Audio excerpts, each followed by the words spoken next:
Apakah peran daripada Roh Kudus di dalam kehidupan orang Kristen? Nah, ini sangat menarik dan sangat luar biasa pertanyaan ini, karena pastinya menjadi pertanyaan banyak orang, perannya Roh Kudus itu apa ya? Kalau kita sudah belajar tentang Yesus, bahwa dia mati bangkit bagi kita, menebus dosa kita dan lain sebagainya, paling tidak kita sudah mengerti gambaran besar daripada apa yang Yesus lakukan dan apa yang dia buat untuk hidup kita. Coba kita baca dari Roma pasal yang ke-8 ayat yang ke-9. Dikatakan, tetapi kamu tidak hidup dalam daging melainkan dalam roh, jika memang roh Allah diam di dalam kamu. Jadi Roh Kudus itu rohnya Allah. Dan juga dikatakan, tetapi jika orang tidak memiliki roh Kristus, ia bukan milik Kristus, Alkitab katakan. Jadi di dalam Roma 8 ayat 9, ini Roh Kudus digambarkan dia adalah roh Allah dan rohnya Kristus, rohnya Yesus. Jadi Tritunggal, semuanya satu, ya, Allah Tritunggal. Nah, ini adalah roh juga yang membangkitkan Kristus dari kematian, ada di dalam setiap orang percaya. Itu sebabnya kita punya kuasa yang luar biasa. Kita punya kuasa yang sangat dahsyat di dalam setiap kita. Nah, kemudian peran-perannya Roh Kudus, ketika kita terima Yesus sebagai Juru Selamat, kita mendapatkan Roh Kudus di dalam hidup kita yang menjadi penghibur, menjadi penasehat dalam hidup kita sehari-hari.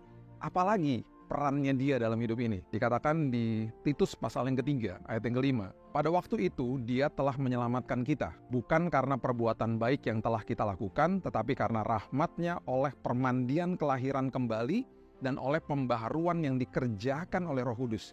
Ini adalah proses justification, ini adalah proses dasar ketika kita menerima Yesus sebagai Juru Selamat.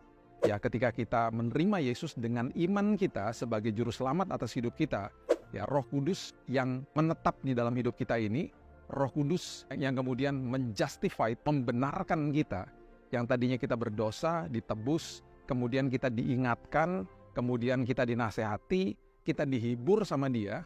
Itu adalah proses awal daripada seorang pribadi yang menerima Yesus sebagai Juru Selamat. Ingat, waktu kita lahir baru, terima Yesus sebagai Juru Selamat, yang lahir baru bukan tubuhnya, yang lahir baru bukan jiwanya. Di dalam jiwa ada pikiran, ada kehendak, ada keputusan, ada emosi, ya.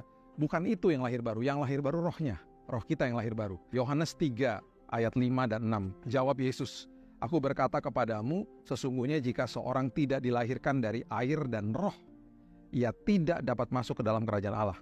Apa yang dilahirkan dari daging adalah daging, apa yang dilahirkan dari roh adalah roh. Ini adalah jawaban Yesus kepada pertanyaan atau kepada sebuah pernyataan daripada Nikodemus, orang pemimpin agama. Yang kedua, Roh Kudus perannya dalam hidup kita, ya, kita bisa baca di Roma 8 ayat 15 sampai 17. Itu adalah sesuatu peran yang selalu mengingatkan kita bahwa kita ini adalah milik Tuhan. Hidup kita ini milik Tuhan. Bahkan di Roma 8 ayat 17 dikatakan kita adalah anak, kita adalah ahli waris, dan kita adalah orang yang punya hak penuh atas semua janji Tuhan. Roma 8 ayat 15 mengatakan begini, sebab kamu tidak menerima roh perbudakan, yang tadinya kita diperbudak oleh dosa, kita tidak lagi diperbudak, yang membuat kamu menjadi takut lagi, bukan roh perbudakan, tetapi kamu telah menerima roh yang menjadikan kamu anak Allah. Oleh roh itu kita berseru, oleh roh itu kita berseru, karena dia yang ingatkan, ya, di dalam kita, ya Aba, ya Bapa. Sangat unik. Kalau kita baca perjanjian lama, nama-nama Allah seperti Yehova, Yahweh, El Shaddai, El Adonai, Elohim, dan lain sebagainya, ya, itu semuanya adalah nama-nama Allah yang sangat dahsyat. Tetapi masuk ke dalam perjanjian baru, dia menyebut namanya Ya Aba, Ya Bapa. Roh itu bersaksi bersama-sama dengan roh kita bahwa kita adalah anak-anak Allah. Dan jika kita adalah anak, maka kita juga adalah ahli waris. Maksudnya orang-orang yang berhak menerima janji-janji Allah, yang akan menerimanya bersama-sama dengan Kristus, yaitu jika kita menderita bersama-sama dengan Dia, supaya kita juga dipermuliakan bersama-sama dengan Dia. Tuhan memberkati.